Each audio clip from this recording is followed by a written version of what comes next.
15th. Will you please rise? Pledge of allegiance. I pledge allegiance to the flag of the United States of America and to the republic for which it stands, one nation, under God, indivisible, with liberty and justice for all. Please take the roll. Bradley. Mr. Franz. Here. Mrs. Grabanowski. Present. Mr. Jones. Present. Mrs. Walker. Present. Mr. Lake. Here. Mr. Fedor. Present. Mr. Lewis. Present. All right, we do have all in attendance. A vote of 4 on any matters will be necessary for that to be approved or denied. In your packet, there was a set of minutes from the February 16th, 2021 meeting. Are there any comments, additions, deletions to those minutes? I noted one and sent it to Janice. She was going to update it. If there are none, is there a motion to approve the minutes? So moved. Is there a Second. second? All in favor signify by aye. Aye. Opposed by nay? Minutes are approved. All right, there are no continuance items at this time. Before we get started, are there any members in the audience or virtually that would like to be recognized? If you would, please raise your hand on the Zoom meeting.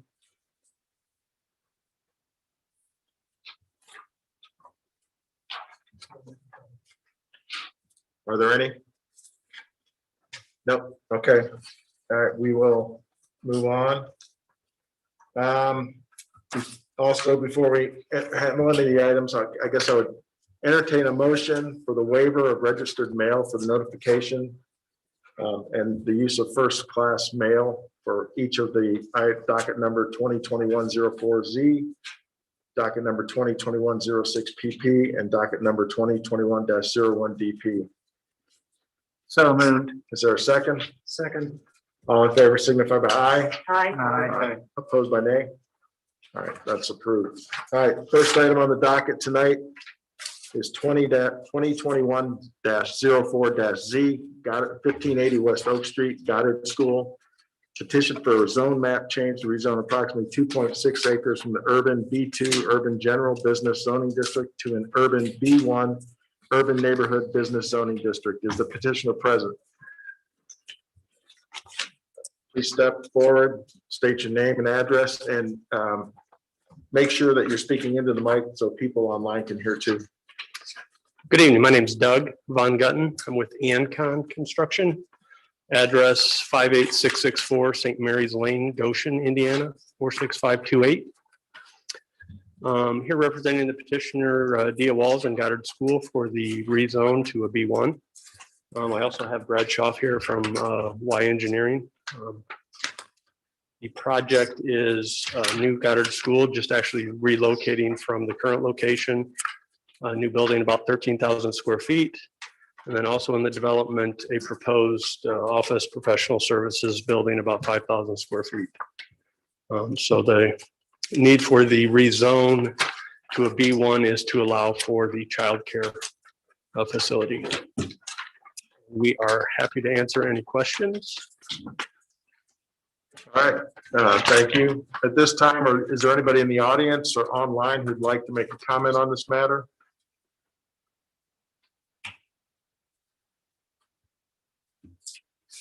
No?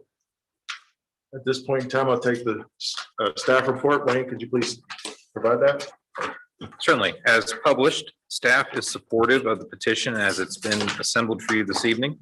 We did provide some background history related to the property itself, created and given its zoning district in 1985. It's certainly been existing since then, undeveloped. Most likely, it's highly probable this zoning district that was originally assigned to it was possibly to serve as some sort of buffer zone, but the record simply is not clear related to that. Certainly, this meeting this evening and certainly the subsequent town council process can certainly afford and serve to identify any possible concerns adjoiners may have about the project. But again, the request is supported by staff. Rezone request is in compliance with your comprehensive plan. I'm happy to answer any questions. All right, thank you, Wayne. At this time, I'll open up to any members of the plan commission who have any questions, comments. Is there any concern regarding the parking? I know you noted in there that if the parking for the professional building would end up being medical office, you wouldn't have enough parking. You'd share that with Goddard School, which works really well except during drop-off and pickup times, which I think you'd be short. Is there any consideration to try and find additional parking on site? We have not investigated further parking from a neighboring property or anything like that. During the next phase of design and working with planning and engineering, we would discuss parking and so forth. We have met the preliminary designs for the school portion of it. The professional services side is kind of a secondary piece of the project, and exactly what that building would be is somewhat unknown yet. If in fact we would not be able to do the medical because of parking, then we would, look to a different use at that for that building.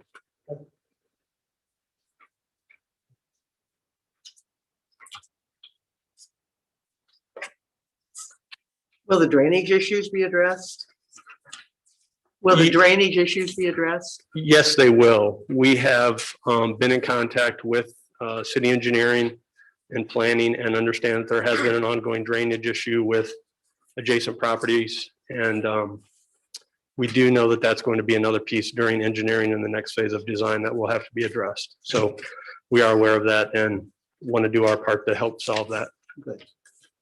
Relative to that, has there been any due diligence at all to make sure that pond is even capable of handling the new impervious surface? Because it seems to struggle as it is right now, let alone with all the additional impervious surface.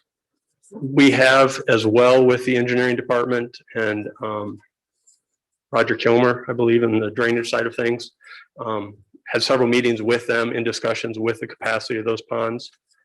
And we still have some additional work to do with that, but it is our understanding that if the formula to come with the drainage, that we will meet that with the ponds. We do have some cleanup to do with the ponds, and that's very apparent, but the plan is to clean those ponds up and make them to the size that needs to be for our development. Great. Thank you. It just appears from the picture we saw that whenever there's water in them, water inside the pond is being matched by water outside the ponds, which means there's a pretty fundamental design problem.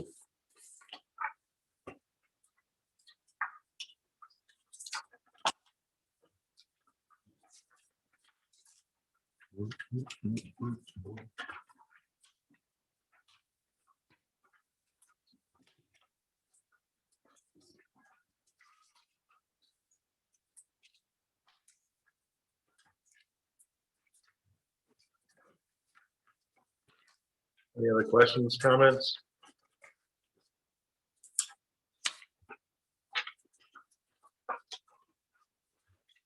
So just to confirm, the drainage issue will get handled as part of the final plan review with city engineers. Yes, it will not be approved until the drainage portion of the project is taken care of and the city and signs off on that.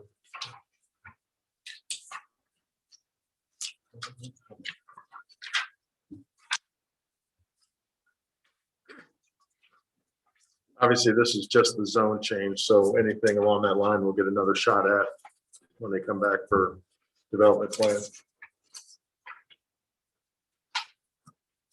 Any other questions, comments? If not, would somebody like to make a motion on this matter? I'll move that docket number 2021-04-Z to rezone approximately 2.6 acres from the urban B2 urban general business district to an urban B1 urban neighborhood business zoning district. Received a favorable recommendation based upon the findings in the staff report as presented, with the recommendation being certified to the town council for adoption. Is there a second? Second. Any further discussion? Since we are still somewhat virtual, Wayne, would you please take roll? Certainly. Mrs. Grabanowski, Aye. Mr. Jones, Aye. Mrs. Walker, Aye. Mr. Lake, Aye. Mr. Fedor, Aye. Mr. Lewis. Aye. Mr. France. Aye. Motion carries 7-0. We will pass that on to this town council. Thank you very much. Thank you.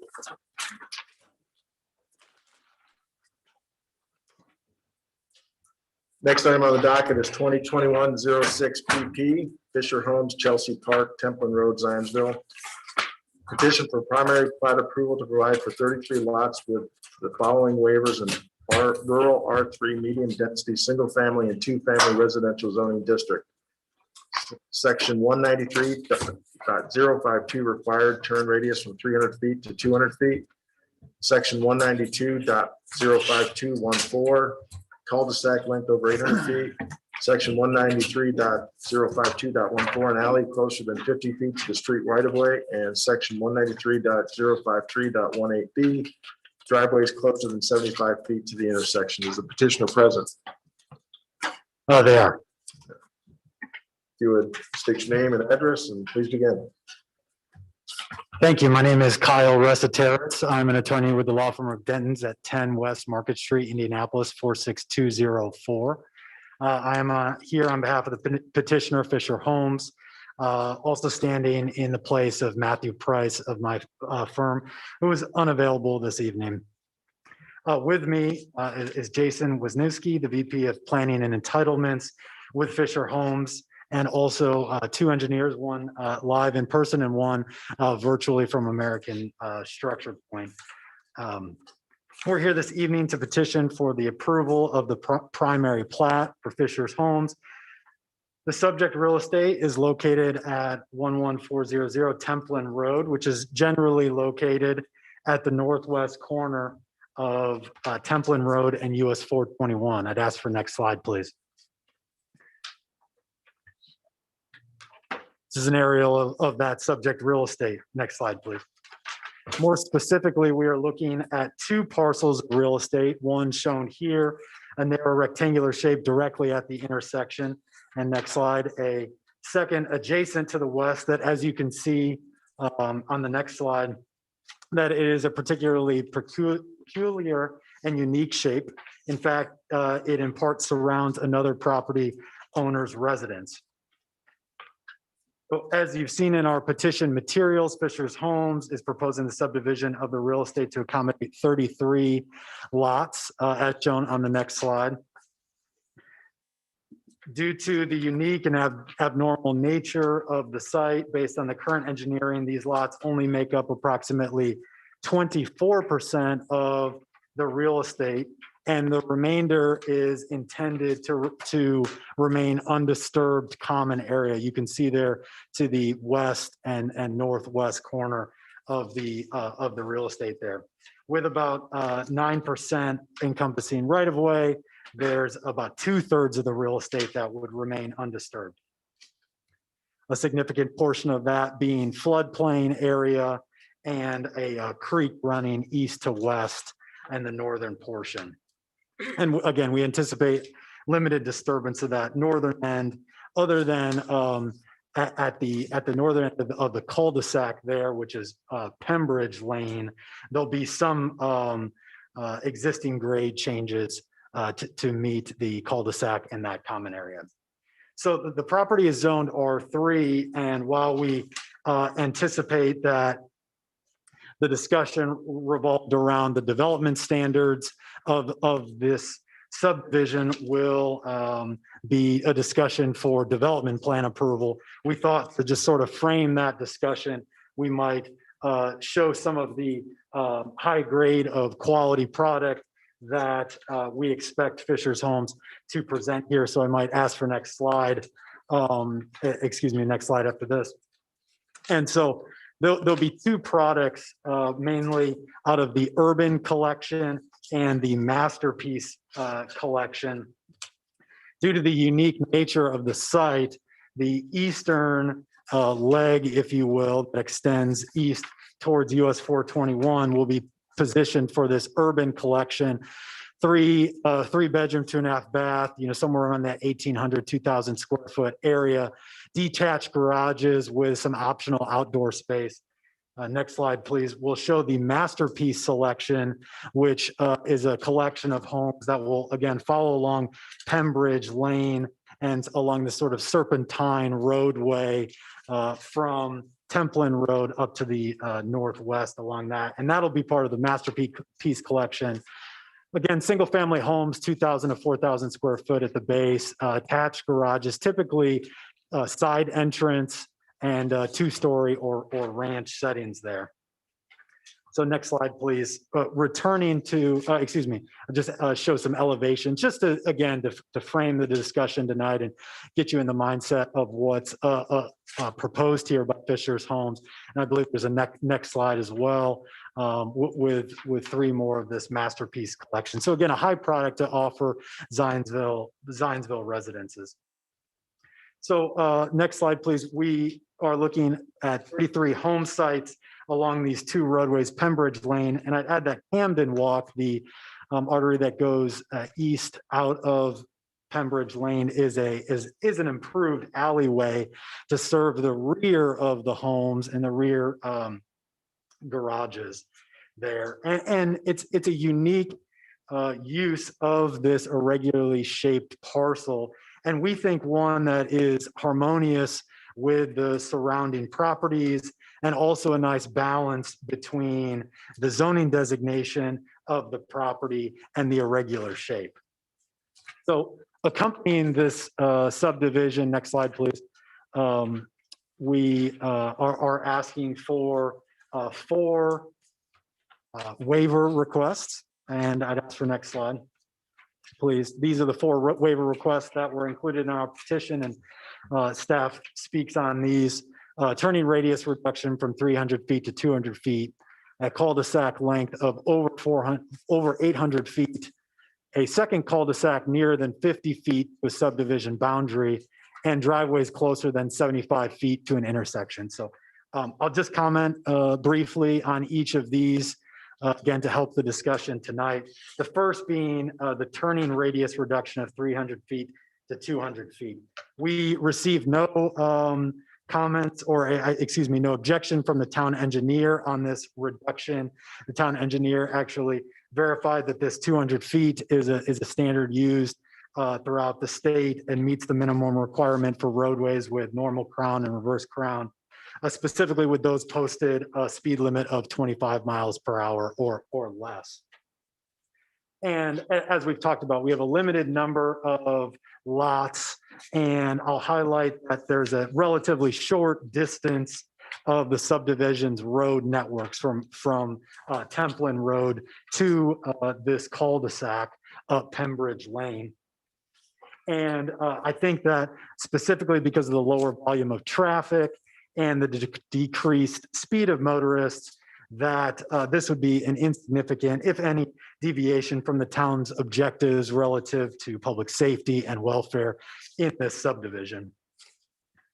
We'll turn to the second waiver request of cul-de-sac length over 800 feet. You know, this was actually a unique situation where we requested this waiver in abundance of caution. I think we'll go to the next slide, or the previous slide, please, if you don't mind.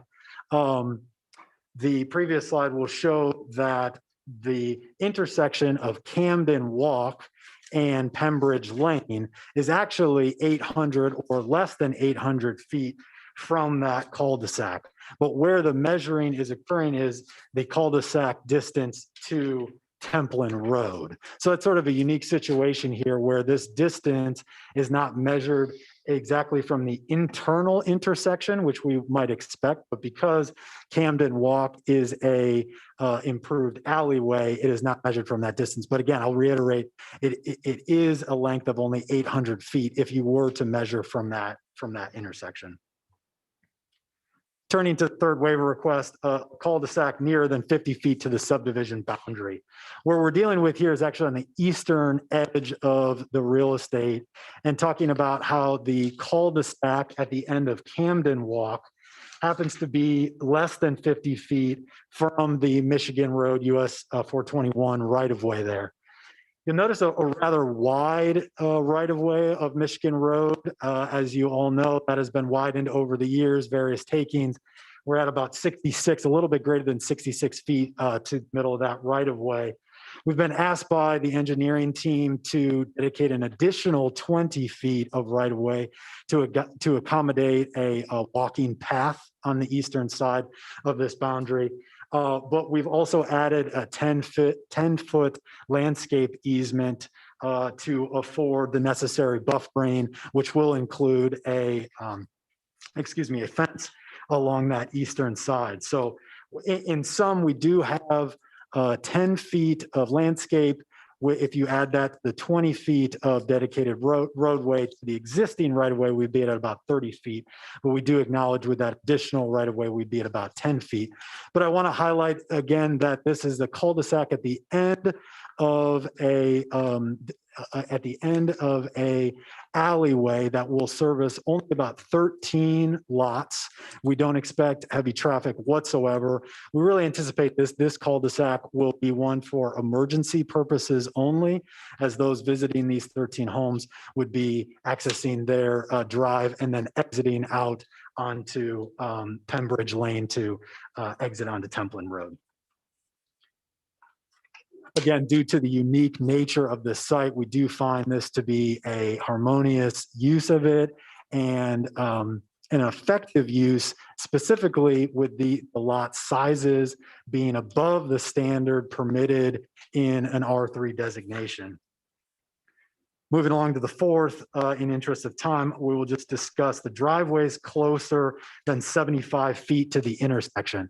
This is actually the intersection, as opposed to when we were talking about the second waiver, the intersection of the internal streets, Pembridge Lane and Camden Walk. So we have 3 lots, lots 1, 20, and 21. You'll see 1 on the western side of Pembridge Lane and 20 on the eastern side, and then 21 being that first lot as you turn onto the alleyway. So those are the only 3 lots in the subdivision that are affected by this standard. We understand that from the town engineer that this will typically pertain to an intersection of 2 local streets as opposed to the intersection of a street and an alleyway. So I just want to make that distinction for you here. And we do ask that this be recognized as a minor deviation, particularly in light, as I've said many times this evening, the serpentine nature and unique nature of this site. So what I will say in closing, and we did, as required, of course, provide legal notice of this evening's hearing to interested parties, have in fact met with several interested neighboring parties to discuss this engineering and the design. I would expect some comments maybe from the those in attendance this evening. I do expect some of those comments to be more geared towards the development standards, which I hope can be addressed next month during that hearing, but we're happy to continue that or begin that discussion, I should say, this evening. I will add that some of those comments might be geared towards 2 items. 1, the safety at the intersection of US 421 and Templin Road. There is a signal planned for that intersection, which we hope will aid in the increased safety of this area of the town. And the second comment that I do anticipate will be the improvement of a bridge along Templin Road. It falls to the west of this property. 2 comments there. 1, thankfully, there are plans to improve that bridge, which will occur, we anticipate, well before a home would ever be occupied in Chelsea Park.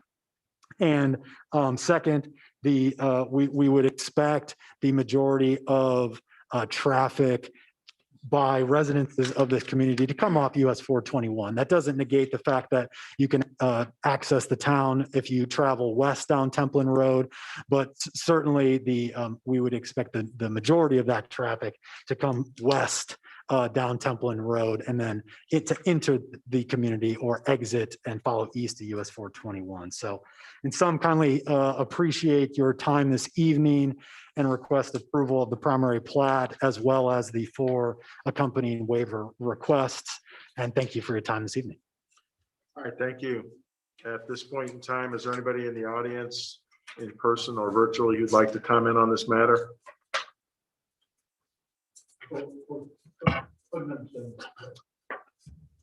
Would you like, if you're gonna speak to the podium? I have a question for you. And again, after you mention you're having another. Name, address, and please speak. I'm into the- Charles Elliott. My wife and I own the property just north of where this development is proposed. We don't really have any objection to the homes being built there. I've seen some of the models that they have in other areas, and it's a very nice facility. My primary concern is with the landscaping. There is a void in the landscaping and on the, I guess it would be from the west end of, I call them mini houses, smaller homes. From the end of those mini homes straight north to our property. There's a gap in there. They had landscaping around most of the property, but not in there. And I don't know if that was an oversight or what the reason for that was. All right, we'll give an opportunity to answer that after we've had public comment. Is there anybody else who'd like to make a comment? But can you, excuse me, I'm gonna ask you to answer that to the general public after the public comment, if that's okay. All right, anybody else?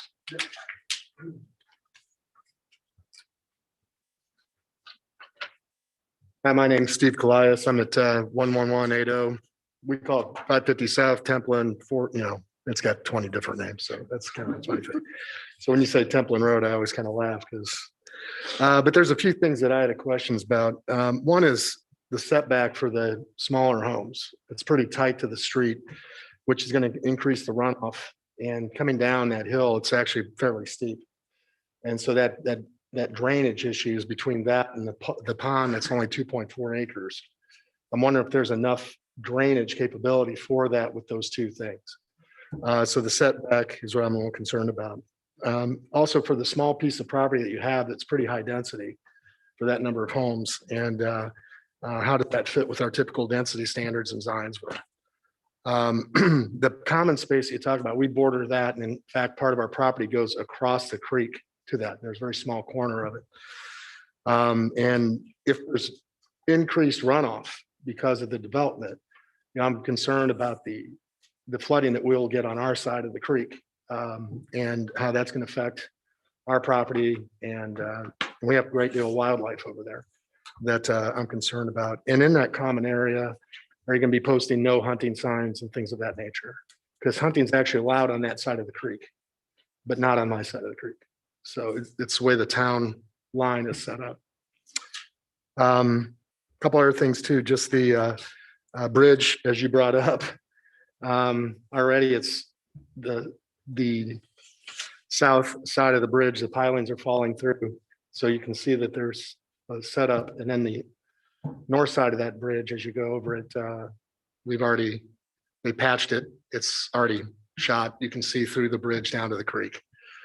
So, and if that's the case, I bring it up with all of you, that bridge be made so that the walking path can go across it too, similar to the one that goes south on Willow.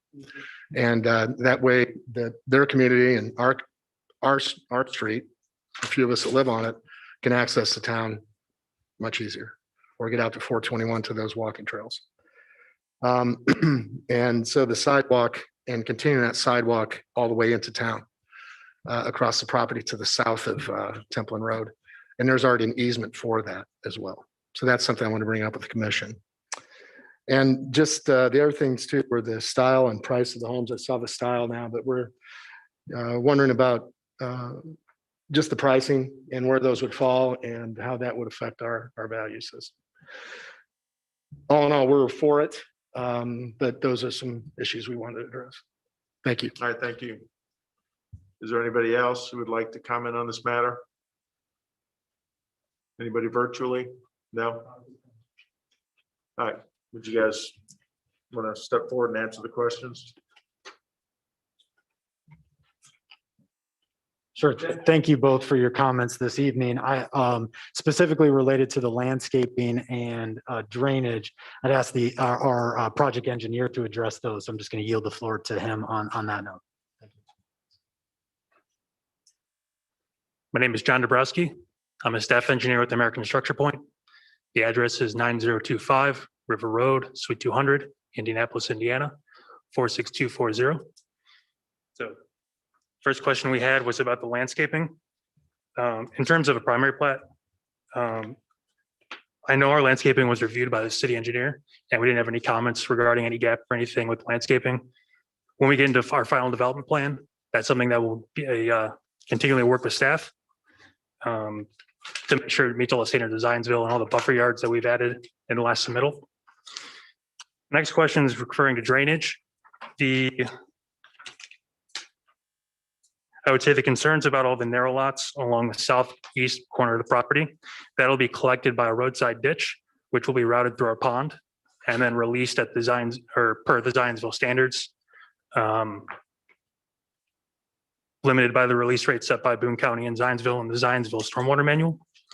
But one question about the size of the pond, I did do pond sizing calculations for this.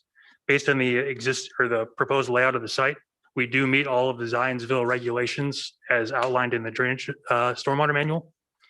Once we get into our final development plans, we also resubmit our drainage report to confirm the calculations and keep consulting with the city engineer just to confirm that we're meeting all of the proposed allowable release rates.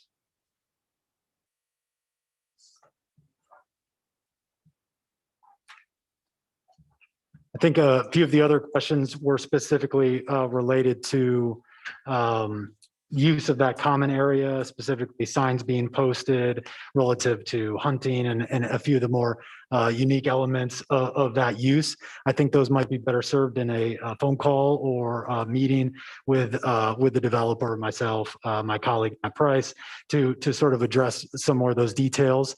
And we certainly have had conversations with other landowners. We're unable to meet with all of those interested, so happy to arrange a discussion of those other items outside of tonight's hearing, but want to just reiterate we appreciate your attendance this evening and addressing those and your support in that. I'd sort of leave it at that and maybe open to questions of staff or the board. All right. There's anybody else in the public would like to comment on that? All right, so we'll turn it over to Wayne. Can we have the staff reports, please? Certainly happy to provide that. I do want to draw your attention to an additional comment that was not addressed here from Ms. Cynthia Whitaker. I believe that's in front of you. It's a comment related to the project that we're discussing.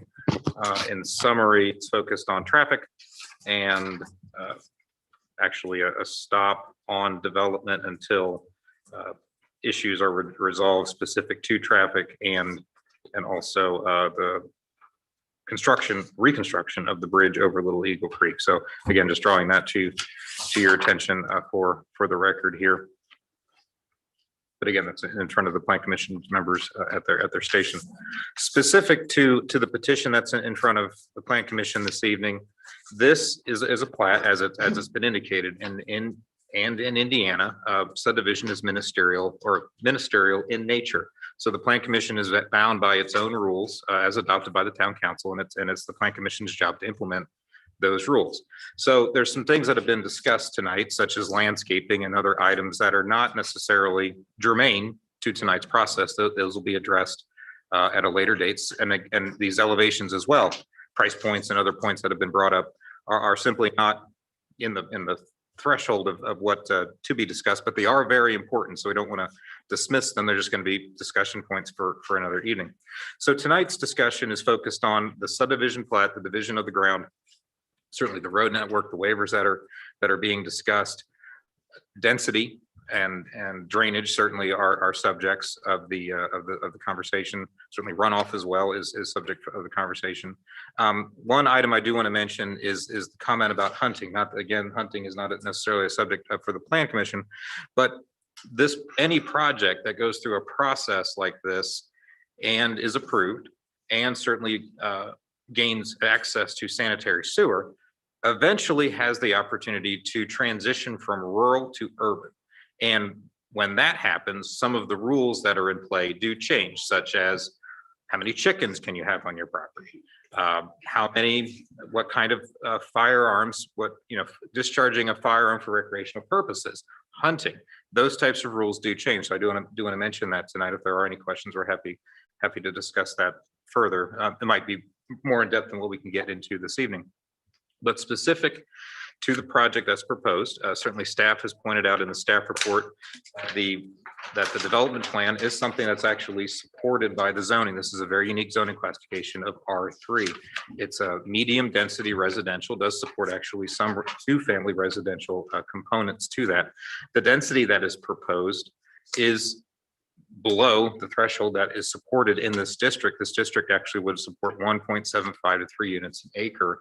And certainly the overall acreage, that's how the town has always calculated density. It's the overall acreage divided by, what is actually being developed. And certainly the yield here is below that threshold. In essence, what we have is a open space / cluster type development, certainly striving to preserve many, many natural features, as well as work to contribute to the community in terms of rebuilding the bridge and moving things forward, such as pathway dedications and provisions of that nature. Be that all said, staff is not supportive of 2 of the waivers, one being the driveway separations and the other being the length of the cul-de-sac in proximity to a property boundary. Staff simply sees these as self-created, not so much related to the land and how it's assembled. Be that as it may, staff is supportive otherwise of the project and certainly happy to answer any specific questions that I can. All right, thank you, Wayne. At this point in time, I'll open up to members of the Plan Commission. I have a couple questions about parking on the smaller lots. So is parking going to be restricted on the access alley that they'll use to access those properties? There will be private residence garages that will line that alleyway to service those 13 homes.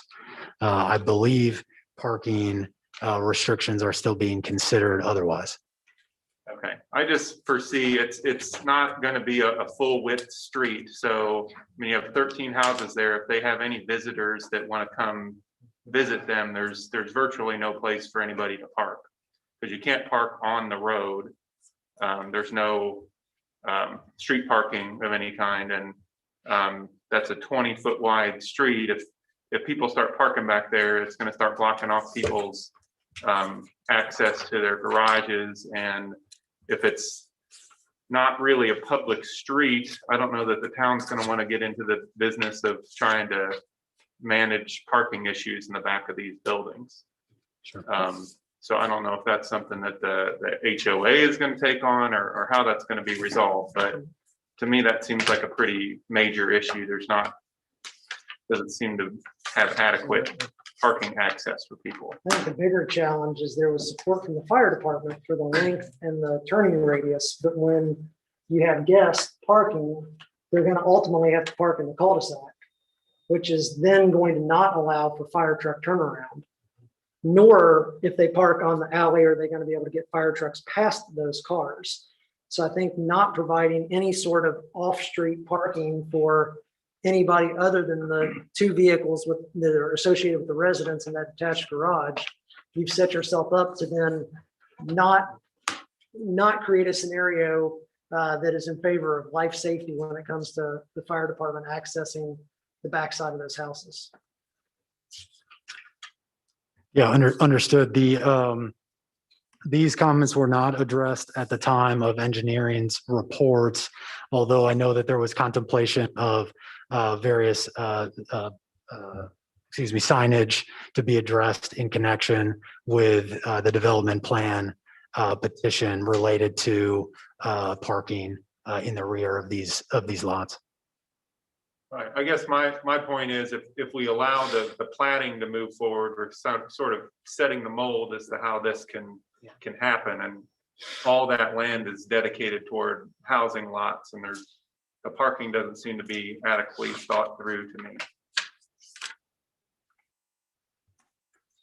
Yeah, just to agree with Mr. Lewis, Mr. Lake, this style of development, they're doing one downtown about 22nd, 24th Winthrop. It's a parcel of land that actually abuts the Monon Trail. So their front is actually the Monon Trail, which is kind of interesting. They've been selling houses out and access is through the alley. We've seen other developments over in Carmel where they take this kind of development and minimize the access to the garages via an alley and then use the land in front as sort of an open common area. But in both the, development, well, not so much the development downtown, but in the development in Carmel where they do these kind of lots, there's other adequate guest parking built into the overall plan. You are going to have a problem that there is no visitor parking. What's going to happen is the cul-de-sac is going to end up being the parking lot for guests. And so we've now created a parking lot right on 421. And then the other thing that's going to happen is regardless of what we do or say is when it comes to deliveries, every Uber Eats guy or cluster truck uses some sort of GPS. They're going to be stopping on Templin Road, pulling over to the edge and running up to the front doors. That's how it's going to show up on their map. So we are now creating a 13 home traffic problem at Templin, which is already, as everybody's noted, a pretty bad intersection.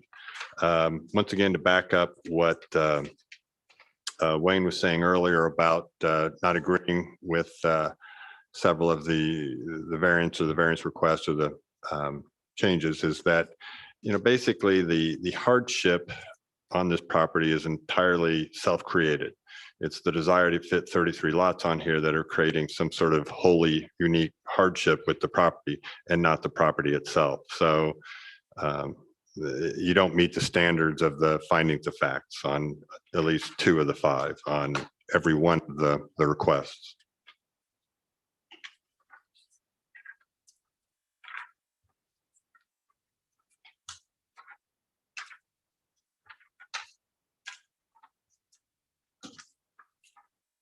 One other comment that was made was that the density is harmonious with the adjacent development. I fail to see anywhere remotely close where this density exists. The larger lots, yes. You've got huge lots to the south, even probably bigger lots to the north and west.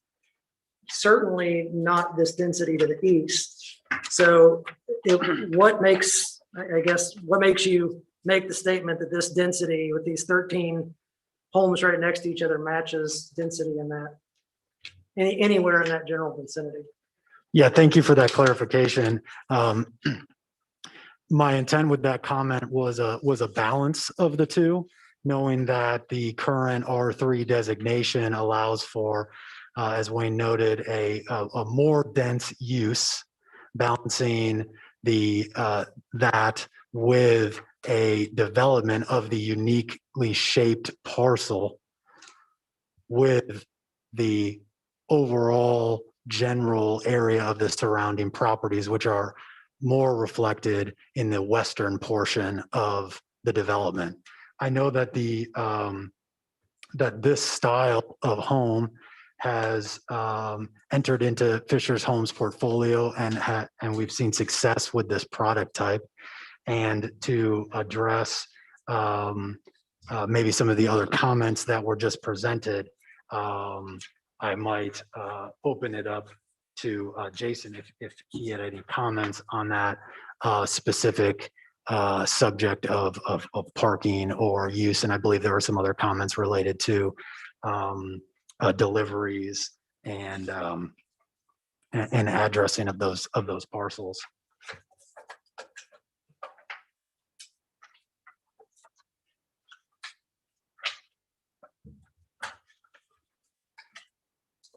My name is Jason Wisniewski. I'm the Vice President of Planning and Entitlements for Grant Communities, 3940 Olympic Boulevard, Erlanger, Kentucky, 41018. Grant Communities is a land development company that is affiliated with Fisher Homes.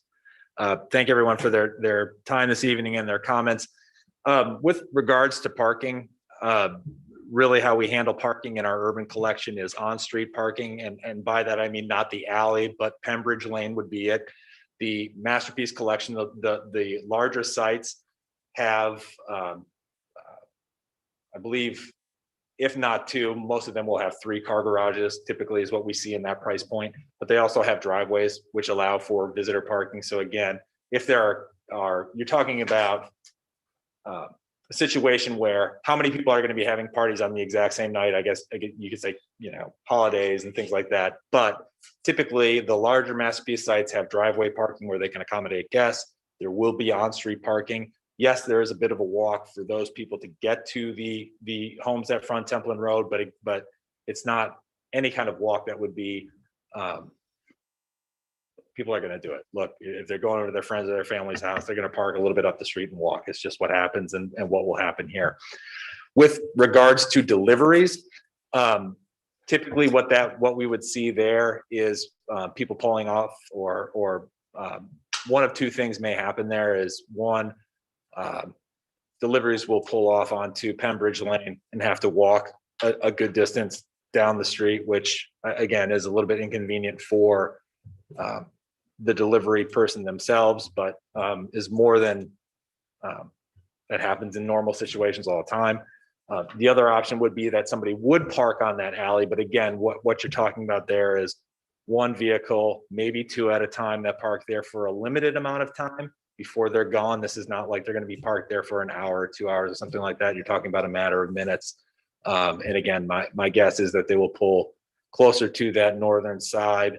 They'll probably go all the way down the alley, do a turnaround, park on that northern side, and leave some free space for people to get in and out of their garages or fire access should those two things occur simultaneously, which I would think that would be a very rare occasion. So on-street parking really is what will happen there, or how that typically gets handled in the urban collection.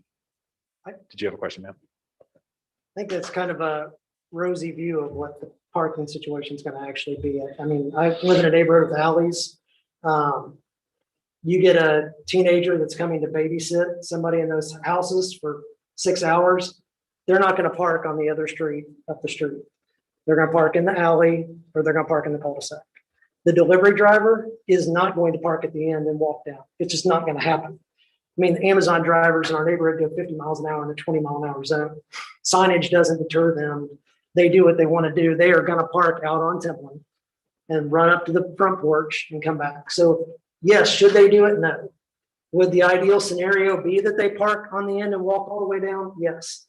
Is that what is realistically going to happen?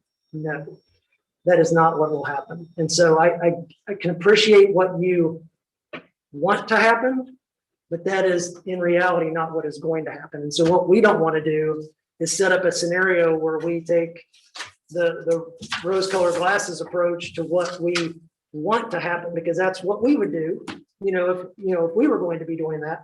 But that's not what somebody making $7 an hour is going to do. They're going to pull up their Uber Eats car right on Templin and run up and drop that food off and get back in their car and make their next delivery. And that's just the reality of it. And so I would hate for that to not be considered and kind of brushed aside because we think somebody's going to do something that we ultimately know they're not going to do. And I guess just to add to that a little bit more, I suppose that it's possible that people would park on the street, whatever the road name is going back there. But I can't imagine that the people on Pembridge are going to be very happy, especially the ones down at that end of the street, if there's constantly people parking in front of their house to go visit the people down the street. I mean, it could conceivably happen, but I can foresee that those people would get very irritated by that over a period of time. You take somebody coming to clean your home that's got vacuum cleaner and tubs full of cleaning stuff, they're not gonna park 4 houses down on Pembridge Lane and then walk all the way to the 13th house in the cul-de-sac with all that stuff in their hands. It's not gonna happen. And just to confirm what we're looking at, there is no sidewalk connecting 21 through 33 back to Pembridge. Is that correct? I think there's a sidewalk. No, I don't think there is.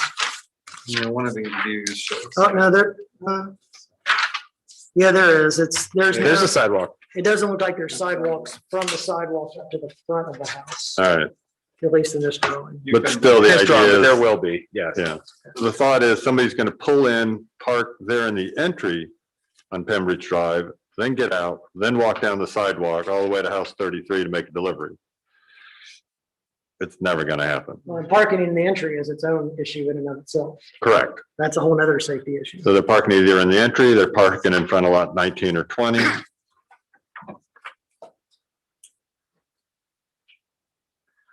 As well as just, you know.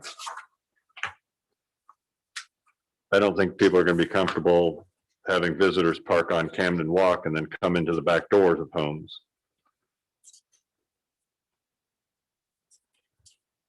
And if I understood you correctly, there's gonna be between the sidewalk and Templin Road, there's gonna be a drainage ditch, for lack of a better term. So that's gonna be another obstacle to jump across if you try to park on Templin. Yeah, I would clarify the comment of the delivery driver crossing or parking on Templin to access the front of the homes would be a challenge due to the drainage ditch there along Templin Road. So that would feed them into the development to get off of Templin Road for that hypothetical. I would think, though, that until people become familiar with this, you're gonna have drivers who are gonna stop on Templin Road and jump the ditch and park their vehicle because that's gonna be the address of the house. I'm gonna assume that the house is gonna have a Templin Road address. Most likely it would, yes. I mean, any delivery driver is gonna go to the front door. They're not gonna go to somebody's back door. Or until they get used to it and they become familiar with it. Yeah, correct. I mean, there's a pattern initially. Certainly, there's ways to circumvent that by directions to your delivery drivers in the same fashion as you would a higher density project that has different units in a smaller area where a parcel might be split up into apartments or condos, or just closer homes might have a challenge in finding what the address might be. There are always delivery hiccups to resolve when you have new addresses introduced to delivery drivers. So would you foresee that delivery truck coming in and parking between Templin and Camden Walk to then get out and use the sidewalk in front of the homes? Because then you have that delivery driver blocking the entrance to your neighborhood. Well, without being able to control what each delivery driver does, I would anticipate that there would be a method to enter off of Templin and then turn down Camden Walk to then follow Camden Walk around to the cul-de-sac and park on Camden Walk to then service the front of the homes with their package. So how do they get from the cul-de-sac to the front of the homes? Because the sidewalk doesn't connect to the cul-de-sac. I think there's the path. You could walk that. Wow. So they're gonna park in the cul-de-sac, go east to the path, south to the intersection, west along the sidewalk to get to the front of one of those houses. I'm just, that's never gonna happen. And no, if they're there 10 years, that's never gonna happen. I mean, we're asking people to take the longest possible path to do the job that they're told to do as quick as humanly possible. And those two things are opposing each other. And regardless of what ideals we have about how we want it to work, it is never going to happen that way. I really feel like just to make this work, there would need to be some sort of area for designated visitor parking. And there needs to be some sort of, I guess, pull-offs, but down along the front of there, out on the road where, delivery drivers can stop off to the side of the road safely and be able to access the fronts of these properties. And I think that would go a long way to solving some of these issues. Will the mailboxes be on the alley on Camden? Well, typically, or what we're seeing more and more, and what we've planned for here, we've had a conversation with the postmaster, is these will be the cluster mailbox units, and that actually will be located. I don't know if it shows in any one of these plans or not, but it would be just south of lot 20 off of Camden Walk. So all the residents will actually have to pull in, go down to the end of the cul-de-sac, come back, get their mail out of the mail, or I guess they could just pull up and then turn around, but then go back in. But anyway, all mailboxes will be in that location for all 33 lots. I'm looking at the plans and I was thinking you could condense the yards back 10 feet and make Camden Walk wider, but at the same time, there's no convenient way for somebody to walk from the alley to the front of the house. I mean, I love the style of homes and the idea that you're going for. I think the site is giving you challenges that you're not realistically going to overcome, at least to meet what the after built conditions will be for things like that. And you mentioned that really the only people coming down that drive are going to be the people that are pulling into their garages. Yet you just mentioned that everybody in the neighborhood that wants to get their mail is also then going to pull in that alley. And they're going to go down to the cul-de-sac and they're going to park somewhere to get their mail. Yeah, but again, then it's not even a park to get your mail. And a couple of things. One is, I think how I would describe this conversation is that you, as a collective body, have done what you're supposed to do, which is identified an issue that we have not thought through as well as we should have at this point. And that's fair. And that's something that we're going to obviously have to go back and think. And there's been a lot of food for thought. So we will do that. The second thing is, though, I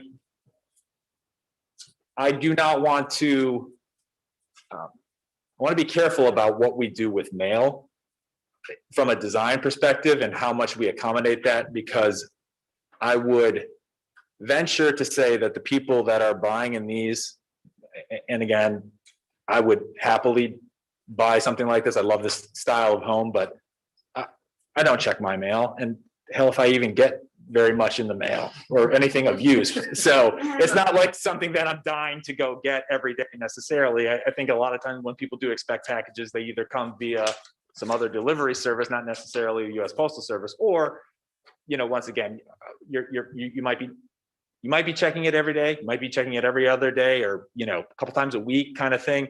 And 33 people spread out, even, that's, people are going to come and go in those peak hours. It's probably when they're pick it up on weekends. They'll probably walk down or something like that when the weather's nice. I don't think that there's going to be like a traffic jam at the mailbox that we need to. No, I'm not suggesting that. And I know you're not. But I have a cluster mailbox as well where I live, and those mailboxes are this big. Right. So they don't hold many days worth of mail. Not that it's the mail you want, but the mail you get. Sure. It doesn't hold many days worth of mail. So yeah, I'm not saying you just redesign this based on mail, but Amazon will have at least 2 runs through this neighborhood a day. UPS will have 2 runs. FedEx will have 2 runs.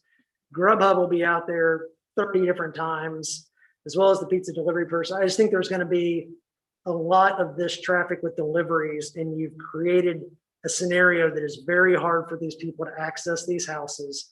And they're going to park in what is the most convenient areas, which are the least safe and cause the most problems to traffic on Templin and on Pembridge.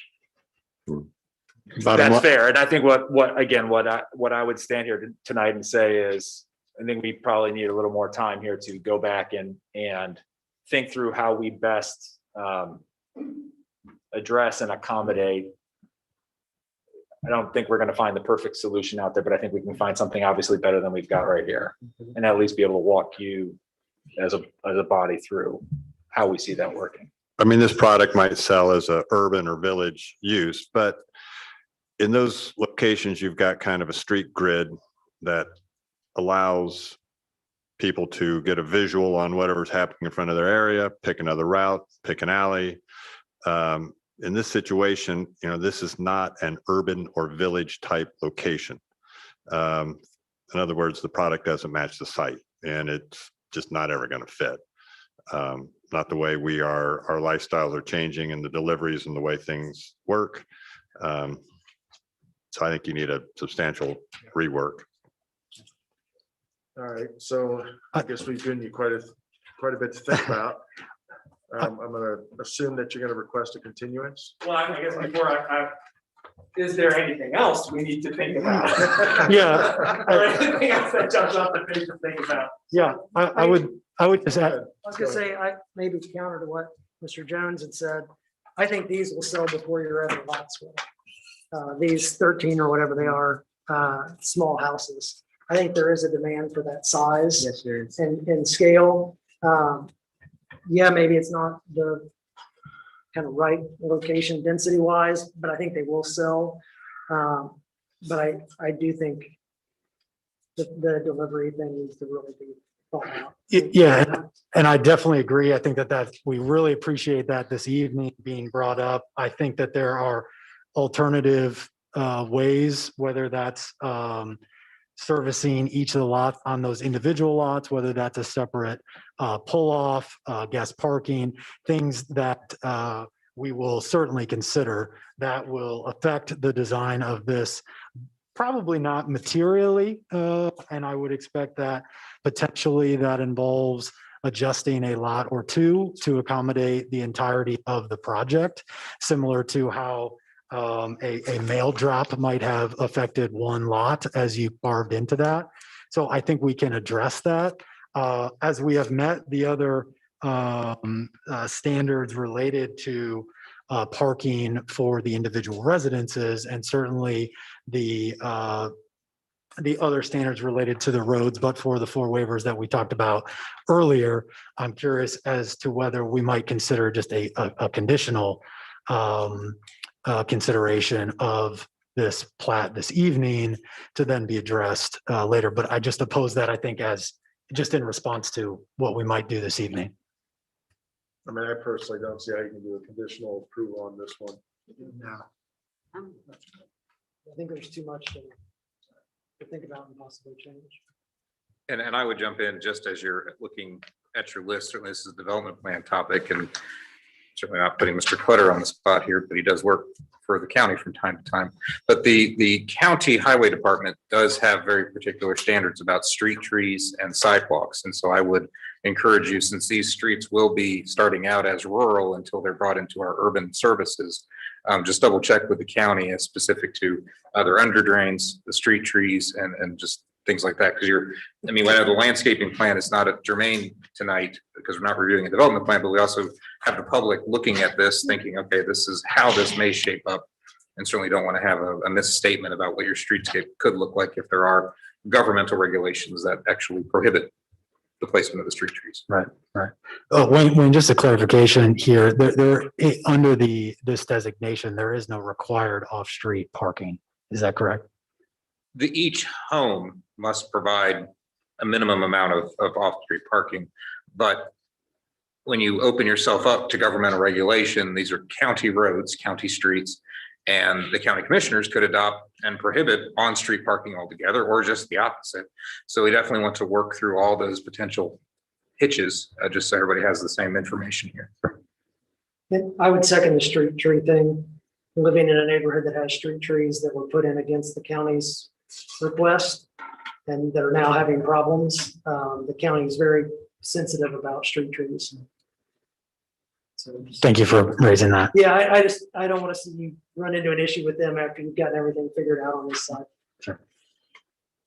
The only other comment I have, and this might be a development plan issue, and I don't know if we can require it or not, but there is a trail on the other side of the road, and I think long-term, the goal would be to have that trail connect, but it doesn't seem like there's any provisions in the way the sidewalks are laid out to be able to help facilitate access to that trail on the other side of the road. So if some thought can be put into that, just to allow for that trail to continue to be connected in the future, I think that'd be a good thing to think about.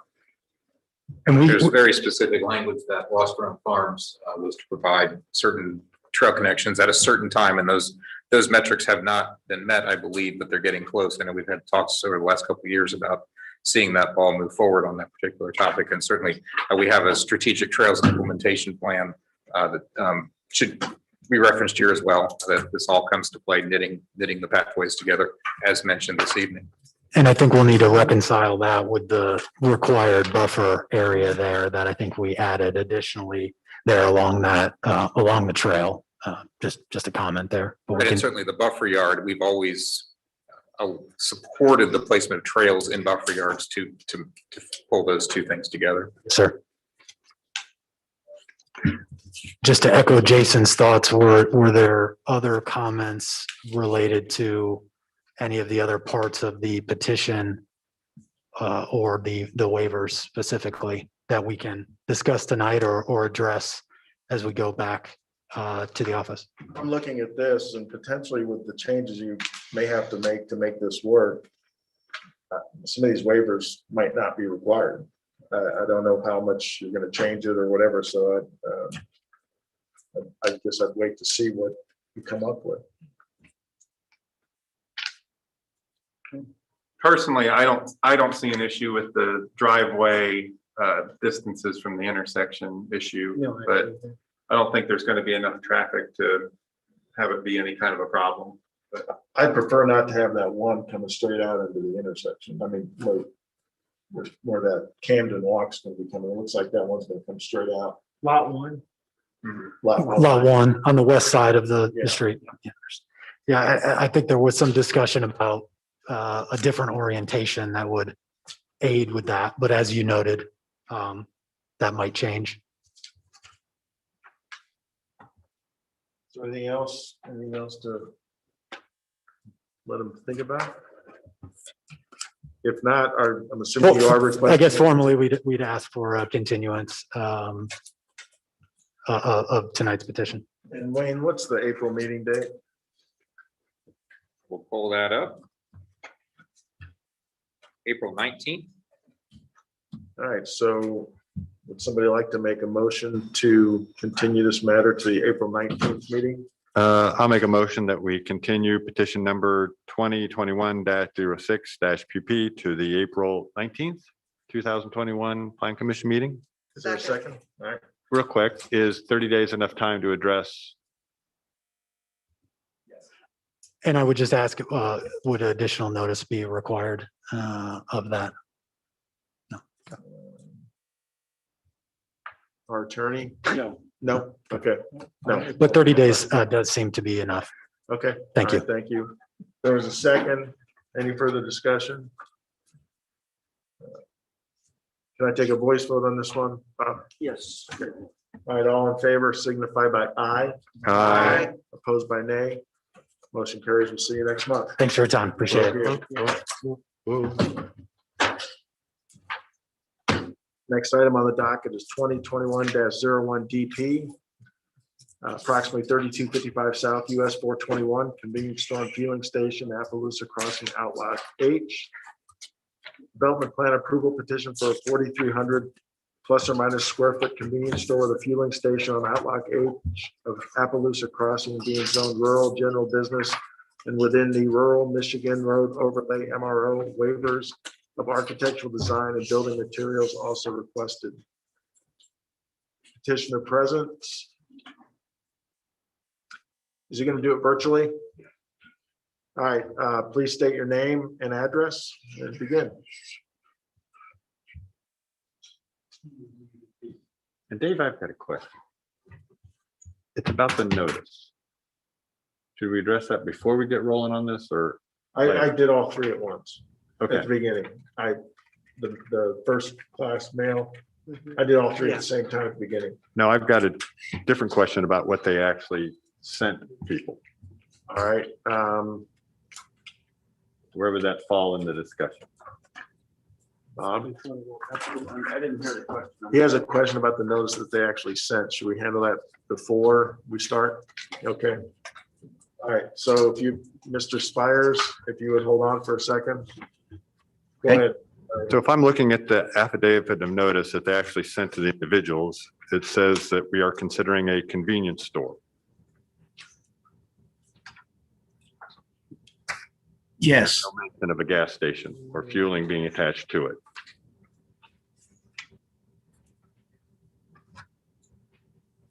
I'm sorry. Is there a question related to that? I'm trying to follow.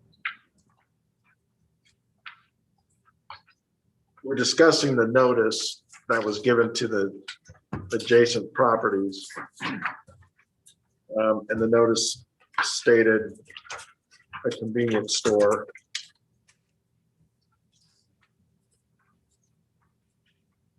Any thoughts from any of the members, plan commission?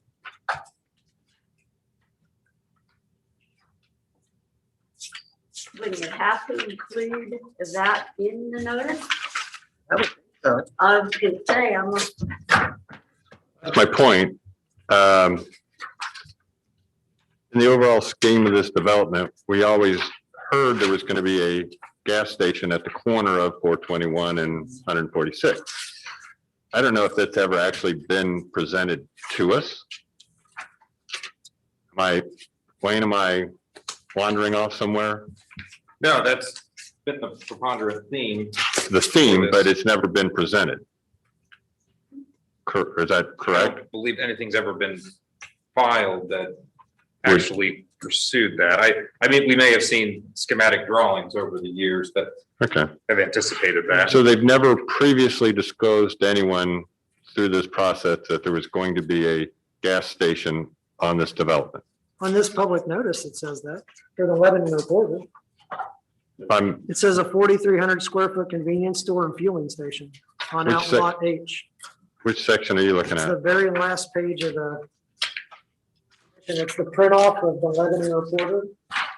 So that's what's published in the newspaper, but what I'm saying is what is sent to the adjoining property owners. Oh, that's it. It's only the single page that goes out, correct? That's all that's required, but the petitioner can speak to exactly what they've placed in the envelope and the content of the letter. Yes, one page was put in the envelope. The content of the letter was given to us from the Roger Kilmer. He wrote out what it needed to say and said, "This is your mail out."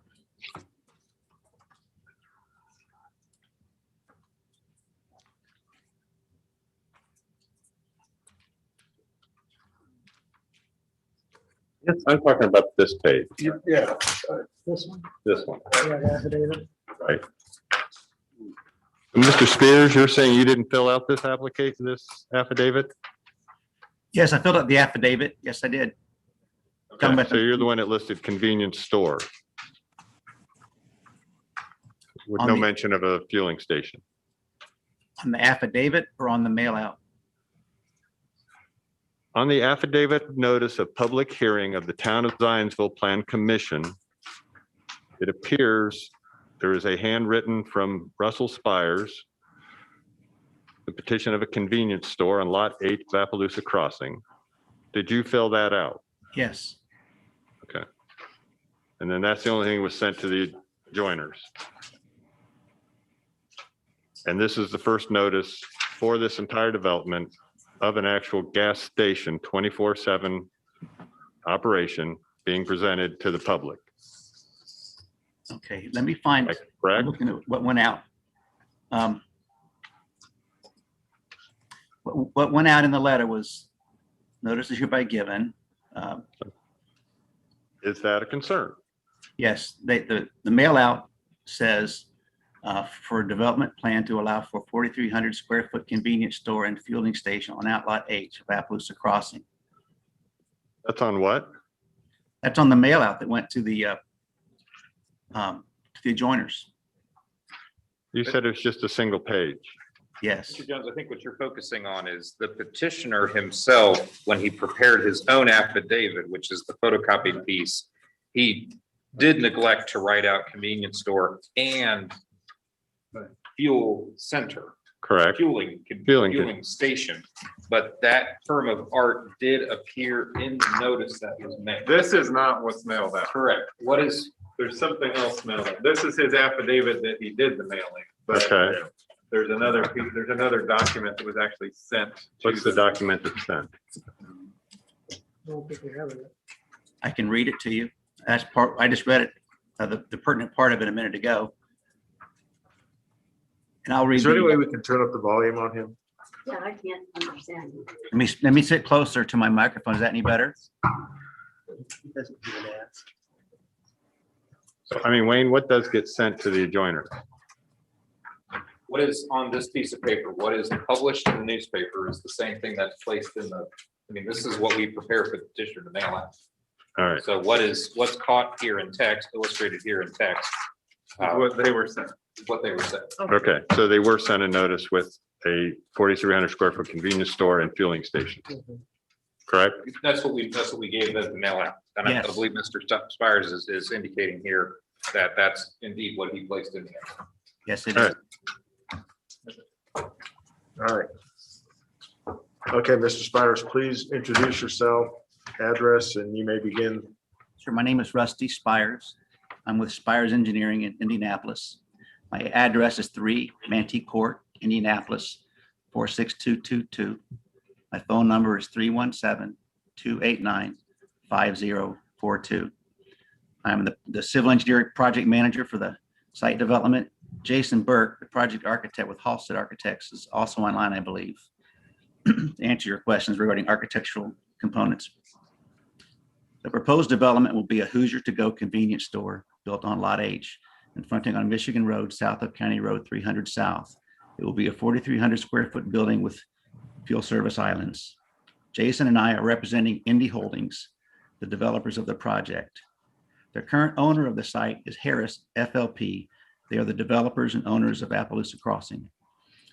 The architectural style of the proposed building will follow a horse farm theme, which will conform to the approved architectural theme for Appaloosa Crossing. To follow the Appaloosa Crossing theme rather than the standards of the Michigan Road overlay, a variance from your architectural standards is required, and we're asking your approval of that request tonight, along with approval of our site development plans. The site is served by the regional infrastructure, utility, roads, and stormwater facilities of Appaloosa Crossing. And it conforms to the approved design standards of Appaloosa Crossing. We have worked closely with the town staff to understand and comply with your zoning and development standards. The town staff has reviewed our plans and requested certain plan revisions. We are not taking exception to any of the staff review comments and are currently working to incorporate all their comments in order to comply with the town standards and receive an improvement location permit. Thank you. All right. At this point in time, is there anybody in the public who would like to comment on this matter? Either in person or online? If online, please raise your hand.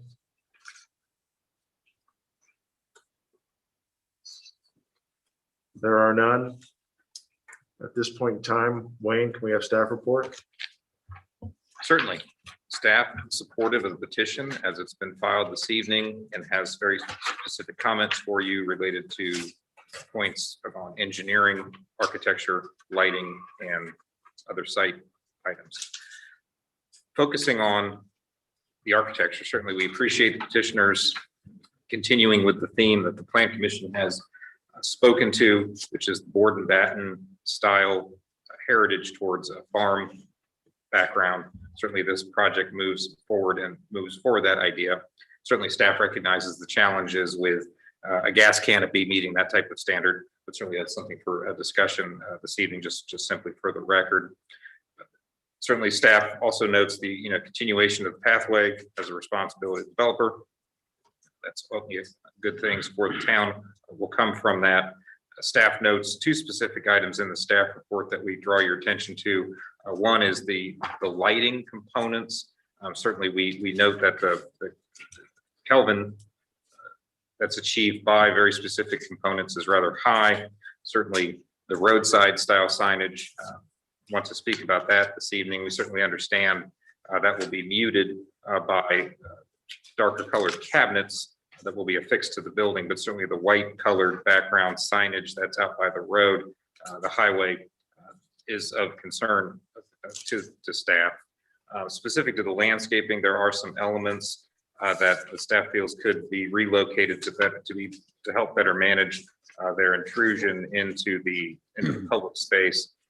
And another item that is not addressed specifically in the staff report, but certainly is a theme that this planning commission has focused on, is tying this neighborhood development together in the form of what it wants to be, which is an integrated center. One item that is not addressed in specificity is the landscaping elements themselves. Thus far, this project, the totality of the development has not nailed down, if you will, exactly what the landscaping elements are to be that will be carried through. And not that that's a bad thing, but certainly we want to have that discussion this evening. Certainly this particular project neither is reminiscent of the strip building to the north nor the other retailers to the south. Certainly staff would encourage since specifically the service berries that are proposed to actually be replaced with the understory plantings that are to be utilized on the Harris strip building to the north, simply to have some connectivity, further connectivity in relationship between the landscaping elements. So there's other points that we mentioned through the report and other points we mentioned that are mentioned by the engineer, but I will pause here to take any questions. And again, staff is supportive of the petition that's been filed. All right, thank you, Wayne. At this time, I'll open it up to members of the planning commission.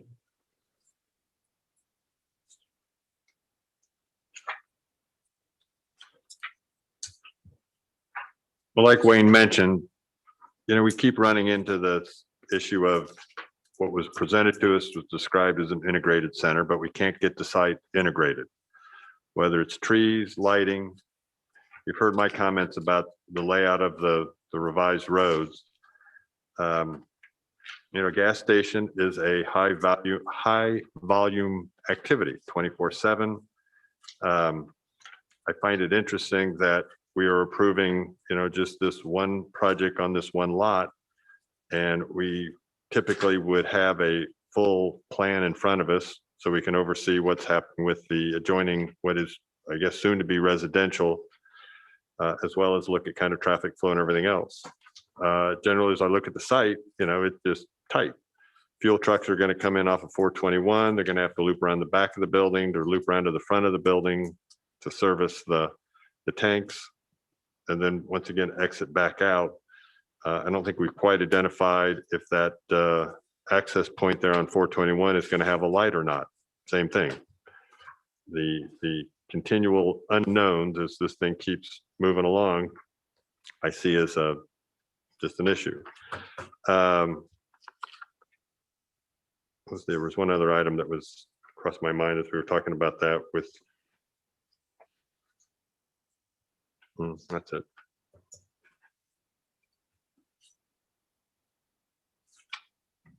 I do share your concern about the fuel truck in particular getting out or in, I guess, depending on how they're planning to route that. You've got the right in, right out, which wouldn't work for a fuel truck. You could get in the north entrance, but you really couldn't make that turn coming out of the south entrance onto Appaloosa Drive without tearing up whatever your landscaping is going to be coming out of that turn in. It does seem rather tight to get that out. I would hope somebody's run a truck turn program on this, but just first glance doesn't look like you created a scenario to get trucks in and out with enough leeway to not create long-term damage.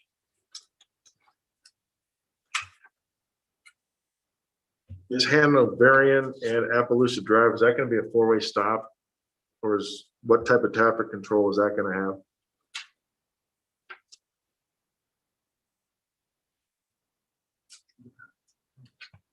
I just think it's going to be tough to get in and out of this thing, the way it's designed. I'm sorry, am I free to address these now or do I need to wait? You're free to answer. Okay, yeah, the very first thing I did in laying out the site was the truck turn templates, the largest truck, the fuel trucks.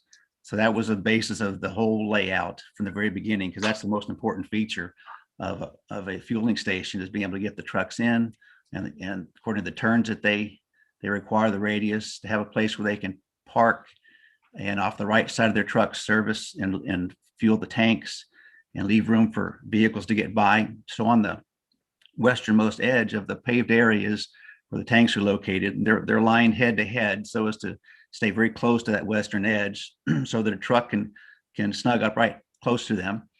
Truck's about 8 feet wide, and they need about that much room to their right to operate and to refill the tanks. There's almost 50 feet of distance between that curb where the underground storage tanks are and the fuel islands. So cars coming out of between the fuel islands need, oh gosh, it's about 15 feet to turn and go their way north or south. And so there's plenty of room for a truck to park there and not obstruct any vehicular traffic. And then the path out going counterclockwise, the turn there, the curve there conforms to what a truck needs to get out and go south, or he could go north. So the truck templates, I'm happy to submit those to whoever would like to look at them.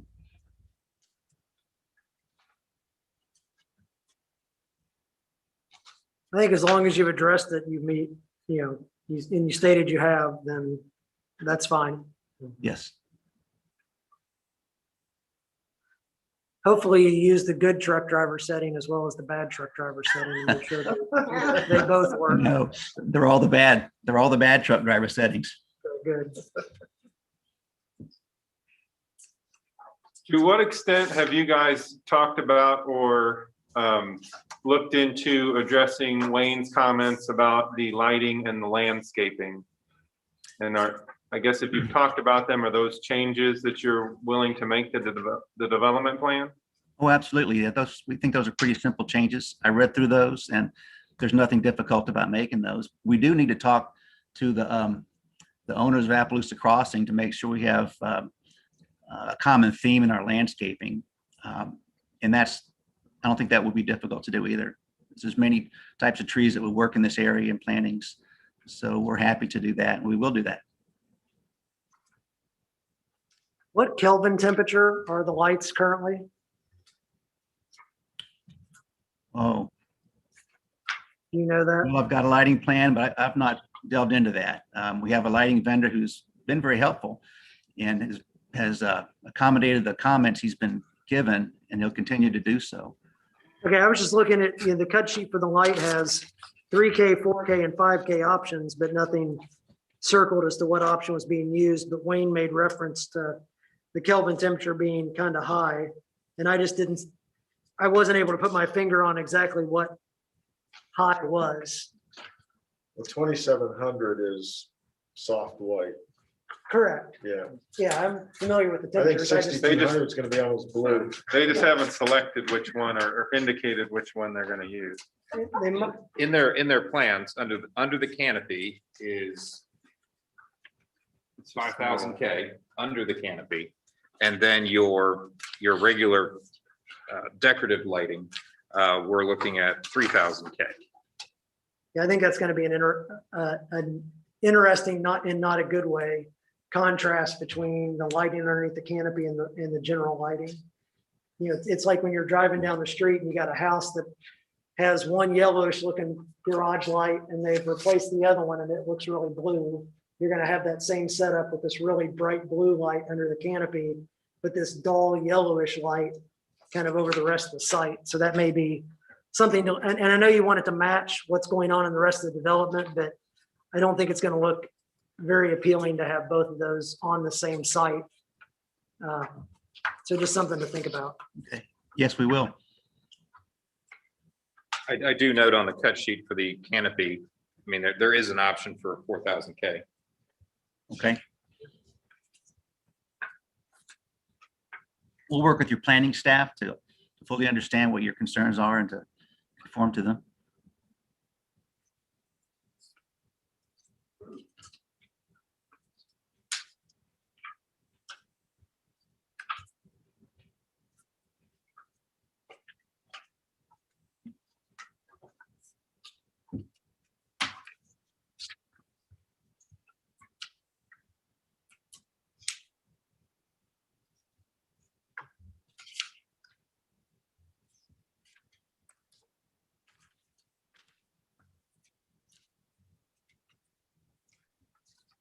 Any additional questions, comments?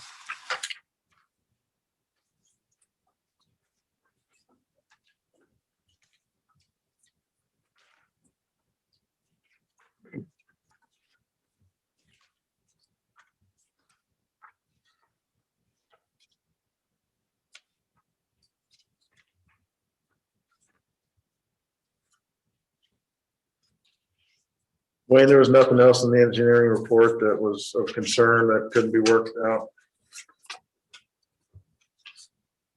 Certainly, there's a number of comments, but I would say while there is a preponderance of comments, these are items that are fairly typical for us as a staff, be it town engineering, town stormwater, town planning, economic development to move through. I'm comfortable with that we can resolve these with fairly minimal effort. Okay. Any other questions, comments? Would somebody like to make a motion? Do we need to make 3 motions? There are 2 waivers and then, Yes. So we would need to take the 2 waivers first and then the development plan. I'll make the first one. I move that the waiver of architectural building design requirements be approved based on the findings in the staff report Exhibit 6 as presented. Is there a second? Second. Is there any further discussion? Wayne, would you please take roll? Certainly. Mrs. Walker, Aye. Mr. Lake, Aye. Mr. Fedor, Aye. Mr. Lewis. Aye. Mr. Franz, Aye. Mrs. Grabanowski, Aye. Mr. Jones. Aye. All right. Would somebody like to make a motion on the waiver of building materials? I move that the waiver of building material be approved based on the findings in the staff report Exhibit 6 as presented. Is there a second? Second. Any discussion? Wayne, would you please take roll? Mr. Fedor, Aye. Mr. Lewis, Aye. Mr. Franz, Aye. Mrs. Grabanowski, Aye. Mr. Jones, Aye. Mrs. Walker, Aye. Mr. Lake. Aye. And then would anybody like to make the motion on the development plan?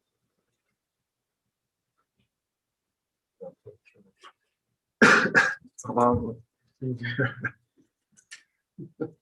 All right. I'll do it.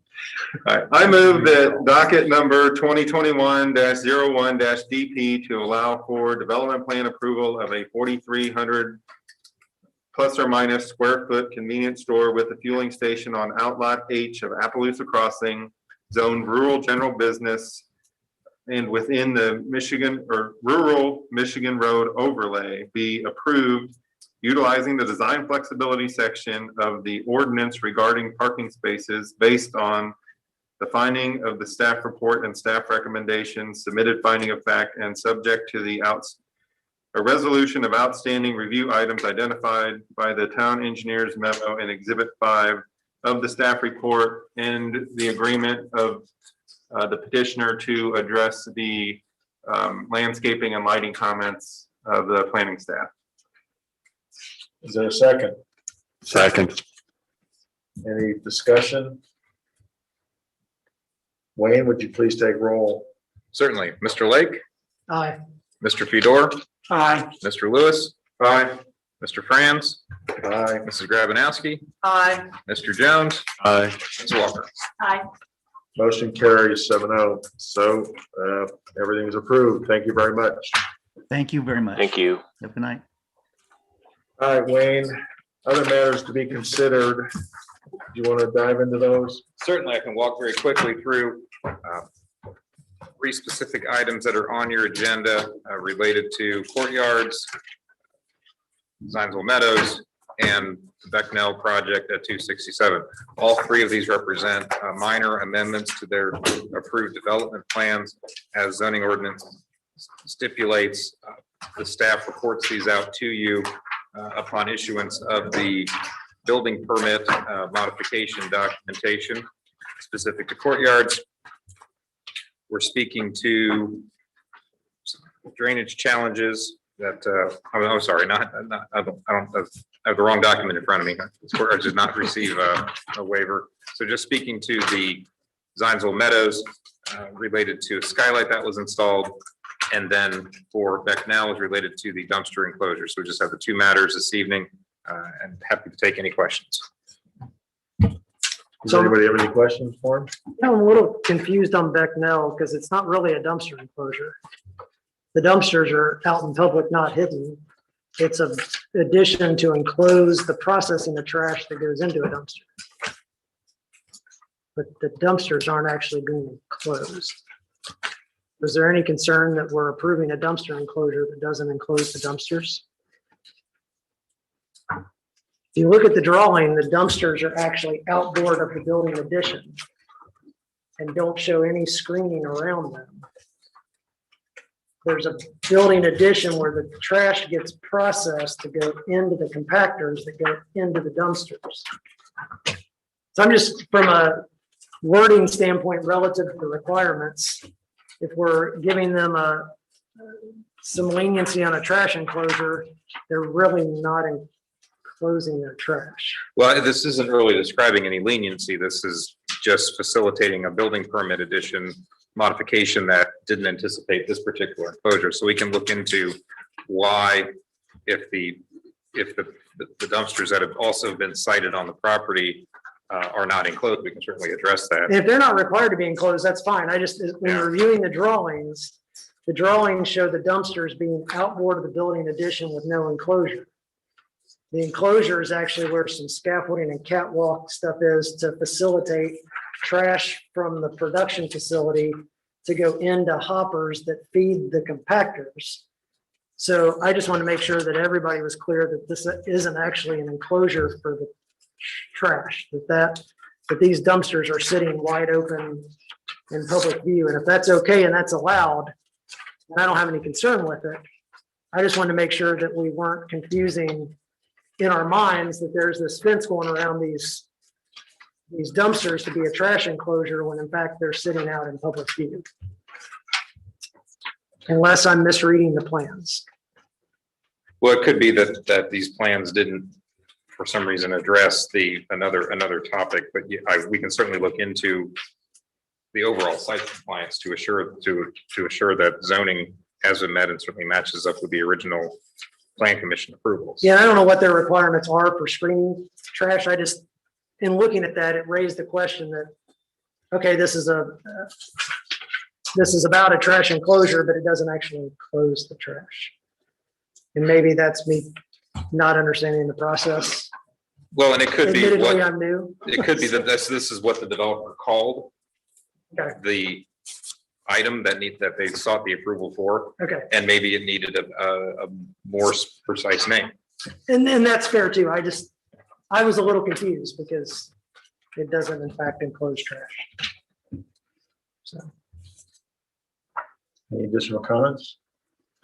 Any additional business? If not, is our motion to adjourn? So move. Second? Second. We're adjourned.